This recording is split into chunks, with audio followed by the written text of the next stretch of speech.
Chapter 10, Financial Power Wins the Money War. The previous chapter ended with early colonial America's battle in the money war.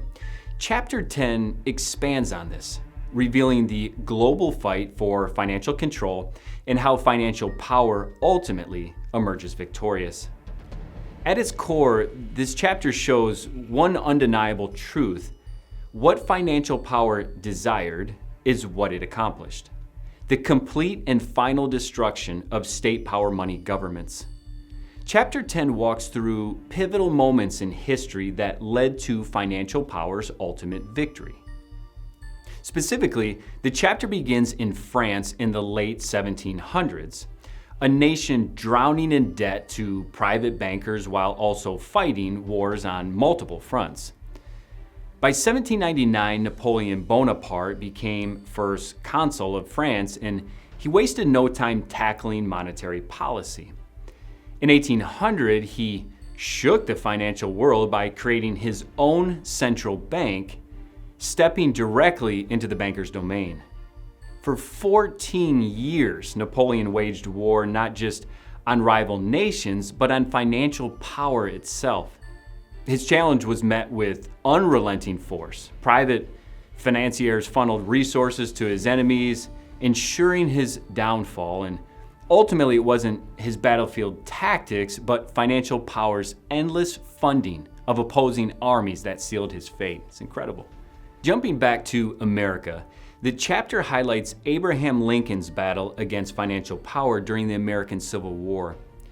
Looking to fund the Northern efforts, Lincoln turned to financial power's bankers connected to Europe's central banks.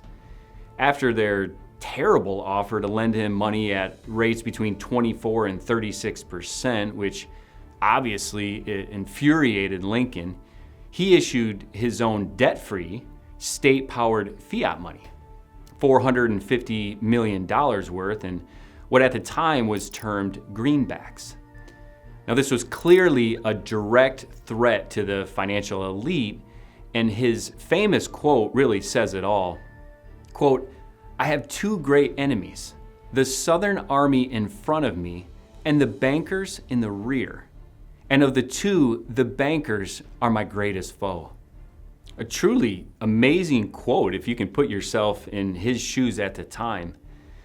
Tragically, we'll never know how far he planned to go. With his assassination, America lost its best shot since Andrew Jackson to break financial power's hold on the nation's money.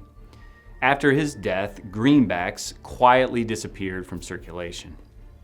Other major turning points covered in this chapter include the 16th Amendment in the United States, which legalized income tax and strengthened financial power's grip. Another, the Great Depression, the biggest economic crash of its time, and how FDR's policies solidified the Federal Reserve's control by eliminating the gold standard. You'll read how fascist Germany's state power monetary success enraged financial power. And finally, how World War II became the defining battle of the money war, and why President Roosevelt and Prime Minister Churchill's call for unconditional surrender can be seen as a strategic triumph by financial power, ensuring the permanent defeat of its state power rival. As you read, you'll get a sense that with each historical clash, one thing is very clear. When trillions of dollars in profit were at stake, financial power would stop at nothing to crush its state power foe. The intensity, the sheer persistence, the strategy, it was all a very stark reminder that this battle has always been high stakes.